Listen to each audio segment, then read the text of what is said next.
Hello everyone and welcome to my Y&R Trends channel. I hope everyone is having a wonderful day. Before we begin, please hit the subscribe button and give this video a thumbs up. The silence in the penthouse was absolute, a stark and unnerving contrast to the cacophony that had just torn through their lives. It was a silence that felt heavy, accusatory, and final. Traci Abbott, her heart hammering against her ribs like a trapped bird, stood frozen in the center of the room, the echo of the slammed door still reverberating in her soul. One moment Kane had been there, her husband, the man she had built a life and a family with, his face a contorted mask of a fear so profound it was barely recognizable as human. The next he was a phantom, a blur of motion and panic, fleeing from her, from their children, from the beautiful, painful, complicated life they had woven together. The word devastated felt too small, too tidy, to describe the cataclysm that had just erupted in her heart. This was a seismic rupture, a foundational crack in the very bedrock of her world, and as the initial shock began to recede, it left in its wake a cold, creeping horror. He was gone. He had looked at her, seen the truth she had tried so desperately to shield him from, and he had run. The man who had faced down corporate rivals and personal demons alike had been utterly undone by the revelation of his own past. A past she had mistakenly believed they could confront together. His flight was not one of anger, not the stormy exit of a man feeling betrayed. Though betrayal was undoubtedly a part of the toxic cocktail of emotions he must have been drowning in. No, this was something far more primal. It was the raw, unthinking flight of a cornered animal, a panic so absolute it overrode every other instinct, the instinct to stay, to fight, to listen, to love. He had looked like a man who had seen a ghost, and in a very real sense he had. The ghost was the man he thought he was, the identity of Kane Ashby, which had just been proven to be a fragile fiction, a carefully constructed persona built on a foundation of lies and a stolen childhood. The revelation, delivered with the best of intentions but the worst of consequences, had pulled the rug out from under his entire existence. In that single shattering moment, everything he knew about himself, his origins, his very name had crumbled to dust. The love in Traci's eyes, the concern in her voice, the very walls of their home that had once represented safety and sanctuary, all of it had transformed into a suffocating prison of deceit. He wasn't running from her. He was running from the abyss that had opened up inside of him, a void where his identity should have been. The panic was a tidal wave, and he was simply trying to keep his head above water, even if it meant swimming away from the very shore that could save him. For Traci, the hours that followed were a blur of agonized stillness and frantic motion. She moved through the penthouse like a ghost herself, picking up a toy of their son's, straightening a cushion on the sofa where Kane had sat just that morning, her fingers tracing the invisible imprint of him. Each familiar object was a fresh stab of pain. The phone calls to his cell went straight to voicemail, his cheerful, recorded voice a cruel mockery of the silent terror she now felt. She called the office, his friends, even the local hospitals, her voice trembling with a forced calm that fooled no one. With every dead end, the knot of dread in her stomach tightened. This wasn't a simple misunderstanding that a conversation could fix. This was a fundamental shattering. She replayed the scene in her mind on a relentless loop, searching for a different word she could have used, a gentler tone, a better way to have unveiled a truth that was, by its very nature, ungentle. She, the writer, the weaver of narratives, had failed to control the narrative of her own life. She had delivered the truth like a blunt instrument, and it had shattered the man she loved. The guilt was a physical weight on her chest, making it difficult to breathe. She was the cause of this pain, the architect of this ruin. Her love, which had always been her greatest strength, felt like a weapon she had inadvertently turned on her own family. The days bled into one another, a monotonous gray landscape of worry and despair. The children, sensing the tectonic shift in the emotional atmosphere of their home, were clingy and confused, their innocent questions about when Daddy was coming home like shards of glass in Traci's heart. She offered them weak smiles and hollow assurances. "Daddy just needs a little time," she would say, the words tasting like ash in her mouth. How could she explain a panic so deep, an existential crisis so profound, to a child? How could she articulate that the daddy they knew and adored had momentarily ceased to exist, replaced by a terrified stranger fleeing from a history he never knew he had? She put on a brave face for the world, for her family at the Abbott mansion, But alone in the dark of her bedroom, the facade crumbled. The silence was deafening, a constant reminder of his absence. The bed was too big, too cold. She would lie awake staring at the ceiling, imagining him alone, scared and hurting, and the thought was a special kind of torture. Was he safe? Was he warm? Was he even thinking of them? Or was the panic so all-consuming that it had erased them from his mind completely? The not knowing was a slow, agonizing burn. It was in the depths of one of these long sleepless nights that the idea came to her, not as a sudden epiphany, but as a quiet, desperate necessity. The bustling, gossip-fueled environment of Genoa City was a pressure cooker. Every corner held a memory, every face a potential question. She couldn't breathe here, couldn't think, couldn't begin to mend her own broken spirit, let alone provide a stable environment for her son. She needed an escape, a place where the air wasn't thick with shared history and pitying glances. She needed to be somewhere the name Ashby meant nothing, where the dramas of the Abbott family were just distant, fictional headlines. She thought of Nice, the French Riviera, a place of brilliant light, of azure seas, of a beauty so stark and simple it could almost make you forget your own pain. It was a place far removed from the corporate skyscrapers and dark, moody mansions of their life. It was a place for healing, for quiet contemplation, for trying to piece together the fragments of a life that had been blown apart. The decision once made brought a sliver of calm. It was an action, a movement forward, however small. She was no longer just a passive victim of Kane's panic. She was a mother making a choice for her child and for herself. She would take their son and they would go to Nice. The preparations were a welcome distraction, a series of practical tasks that gave her mind a temporary reprieve from its constant, churning anxiety. Booking the flights, arranging the villa, packing summer clothes, each action was a small rebellion against the chaos. She told her family she needed a change of scenery, a quiet writing retreat, and while she saw the skepticism in their eyes, they didn't push. They understood that the wound was too fresh, too deep for prying questions. The flight itself was a surreal limbo, a journey through the clouds that felt symbolic of her own dislocated state. Her son, thrilled by the adventure of the airplane, provided an anchor to reality, his small hand in hers a tangible reminder of what was still real, what was still hers. She watched the patchwork of the American landscape give way to the vast, gray expanse of the Atlantic, and it felt like she was leaving her old life behind, flying away from the epicenter of the earthquake. As the plane began its descent into Nice Côte d'Azur Airport, the world outside the window transformed. The deep, impossible blue of the Mediterranean Sea sparkled under the brilliant sun, and the terracotta roofs and cream-colored buildings of the city clung to the hillsides, basking in the glorious light. The sheer, vibrant beauty of it was a shock to her system, so different from the muted, often gloomy palette of home. The villa she had rented was perched in the hills above the city, a secluded sanctuary surrounded by ancient olive trees and the heady scent of lavender and jasmine. Bougainvillea spilled over whitewashed walls in explosions of fuchsia and purple. From the terrace, the view was a breathtaking panorama of the Baie des Anges, the curve of the coast a perfect, graceful arc against the sea. It was paradise. And yet, for Traci, the stunning scenery only served to heighten the ache inside her. Such beauty felt almost offensive in the face of her profound sorrow. The cheerful chirping of the cicadas seemed to mock her quiet tears. The first few days were a study in contradiction. By day, she was the devoted, attentive mother, building sandcastles on the smooth stone beaches, dipping tiny toes into the shock of the cool Mediterranean, exploring the narrow, winding streets of Nice, where the air was thick with the smell of fresh bread, soap and salt. She would buy him a gelato, and his delighted laughter would echo in the sun-dappled squares, a sound that was both a balm and a painful reminder of the family unit that was now broken. She took him to the Corsilia market, a riot of color where vendors sold vibrant flowers, plump fruits and pungent cheeses, and she tried to lose herself in the sensory overload, to be present in the moment for her son's sake.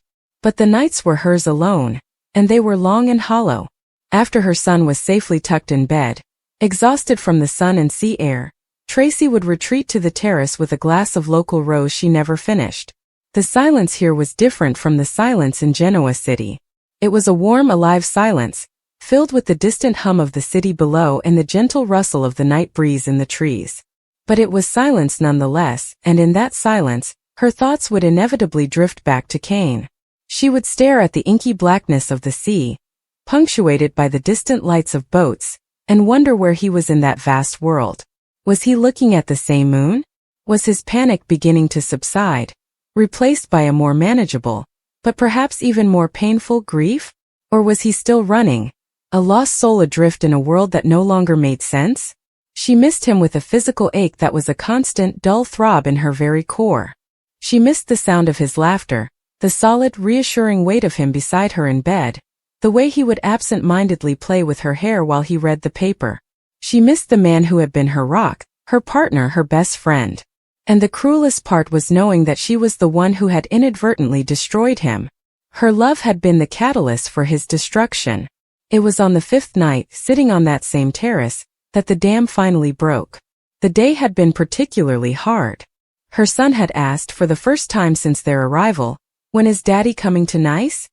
And the simple, hopeful question had shattered the fragile composure she had worked so hard to maintain. She had managed to deflect, to distract him with a promise of a boat ride, but the question lingered, hanging in the humid evening air. Now, alone with her thoughts and a half-empty glass of wine, the weight of it all became unbearable. The fear, the guilt, the loneliness, the profound, soul-crushing worry. It all converged into a torrent of emotion that could no longer be contained. A single hot tear escaped, tracing a path down her cheek. Then another. And then she was crying in earnest. It started as a quiet, shuddering sob, but soon escalated into full-bodied, wrenching waves of grief that seemed to tear their way from the deepest part of her. She cried for Cain, for the little boy he had been, stolen and lost, and for the man he was now, so terrified and alone. She cried for the pain she had caused him, for the trust that was broken, for the future they had planned that now lay in ruins. She cried for her children, who might have to grow up without their father, or with a father forever scarred by this trauma. She cried for herself, for the love that felt like it was killing her, for the overwhelming sense of failure that clung to her like a shroud. The tears were not silent, delicate things.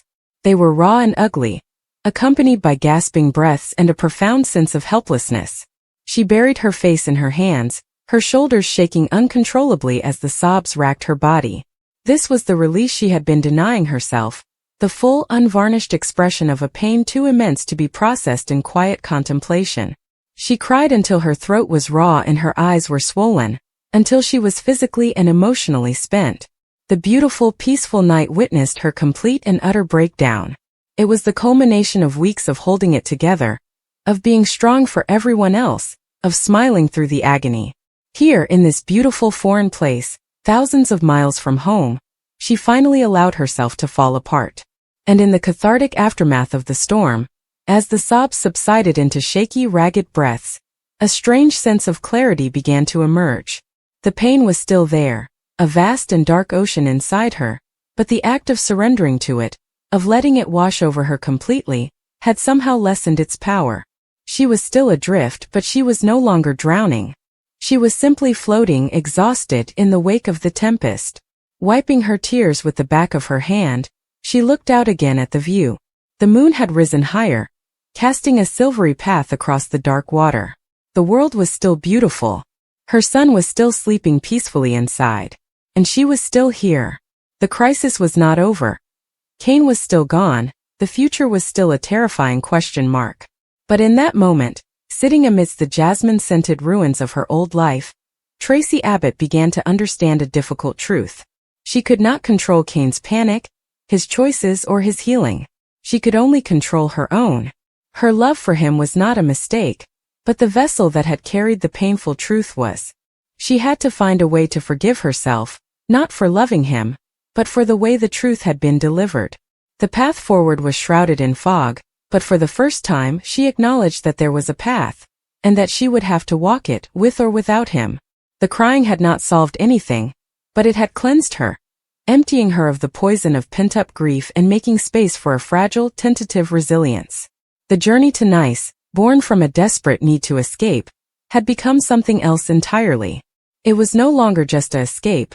It was the beginning of a long, slow, and painful pilgrimage toward a new kind of strength, a strength that would be forged not in the absence of pain, but in the quiet, daily act of enduring it. Cain's heart pounded like thunder in his chest, as he stumbled through the misty streets of Genoa City. The night air was cold and biting, slicing against his skin, but he didn't care. Panic coursed through him like fire, each breath burning as he tried to outrun what he'd just seen, what he'd just done. His hands trembled violently. His mind replayed the look in Traci's eyes, the disbelief, the pain, the heartbreak. He hadn't meant for things to spiral this far. He never did. But somehow, the web of lies and guilt that had been closing in for weeks finally collapsed around him, leaving him with only one instinct: run. Behind him, the echoes of sirens began to wail faintly in the distance. Kane didn't know if they were coming for him, but in his mind they might as well have been screaming his name. He darted into an alley, leaning against the cold brick wall, his breath ragged and uneven. His reflection in a rain-streaked window startled him. A man unrecognizable, his eyes wild, his soul fractured. "What have I done?" he whispered to no one, his voice breaking under the weight of everything he couldn't control. "What have I done?" Across town, Traci sat in her dimly lit living room, her eyes swollen from tears. The silence in the Abbott mansion felt deafening after the chaos that had erupted hours earlier. She could still hear Kane's voice, desperate and defensive, trying to explain what could never be explained. She wanted to hate him. She wanted to curse his name. But she couldn't, not completely. There had been love once, fragile and real, even if it had been built on unsteady ground. Still, love couldn't erase betrayal. And nothing could change the fact that the man she thought she could trust had just destroyed the last piece of her peace. Jack had tried to comfort her earlier, but Traci had waved him off. She didn't want kind words. She wanted clarity, something she couldn't find in Genoa City anymore. Her heart was too heavy, her mind too crowded with the faces of the past. So when the night grew unbearable, she made a decision she hadn't even thought through. She would leave. For a while at least. She needed to take her son and disappear somewhere far, somewhere bright, somewhere that didn't echo with the same old pain. By dawn she was gone. The next morning the Abbott house was silent, save for the faint ticking of the clock. A note lay folded neatly on the coffee table, addressed to Jack. It read simply, "I need to find peace, Jack. Please don't worry. I've taken him with me. Tell no one where I've gone. Love, Traci." When Jack found it, he stared for a long moment, feeling the familiar weight of family secrets pressing against his chest. He knew better than anyone how fragile Traci's heart could be. He remembered all the times she'd carried the emotional wreckage of the Abbott family, holding everyone together while silently falling apart. And now, after Kane's latest mistake, she'd finally shattered. Meanwhile, Kane had managed to find refuge in a rundown motel on the edge of town. The walls smelled of damp and dust, the flickering neon light outside casting restless shadows across his face. He hadn't slept. He couldn't. Every time he closed his eyes, he saw Traci's tears, the look on her son's face when he realized what was happening, and the growing horror of his own choices. He tried to tell himself he wasn't a bad man, that everything he did out of love or desperation, but the words rang hollow. Even love, when poisoned by lies, turns into something unrecognizable. His phone buzzed repeatedly, messages from Jack, from Lily, from people who still thought they could reach him. But Kane couldn't bring himself to answer. He was afraid that if he heard one more voice from Genoa City, he'd break completely. He thought about leaving, really leaving, disappearing somewhere he could start over, maybe in Europe or the coast. But guilt followed him like a shadow. And then, without warning, a single text from Jack appeared on his screen. "She's gone, Kane. She took her son and left. You've done enough damage. Don't come near us again." Kane's stomach turned to stone. He dropped the phone, gripping the edge of the bed as a wave of nausea hit him. "She's gone," he muttered, barely audible. "Traci, no." For all his mistakes, the thought of her leaving, truly leaving, was unbearable. She'd been his last connection to something pure, something hopeful. And now even that was gone. Outside, the rain began to fall again, softly at first, then harder, until the world outside his window blurred into streaks of gray. Kane pressed his palms to his face, and for the first time in years, he wept, not for himself but for the love he'd destroyed, for the peace he could never have back, and for the woman he'd pushed so far away she had to flee the country to remember who she was. Far away from Genoa City, the streets of Nice shimmered under the Mediterranean sun. Traci stood by the balcony of a quiet seaside apartment, her son asleep inside. The air smelled of salt and new beginnings, but her heart was still heavy. She tried to smile, tried to breathe in the beauty of the French coast, but tears filled her eyes again. She had left behind everything, her home, her family, her memories, and yet, Kane's shadow still followed her, lingering like the ghost of a love she wished she'd never known.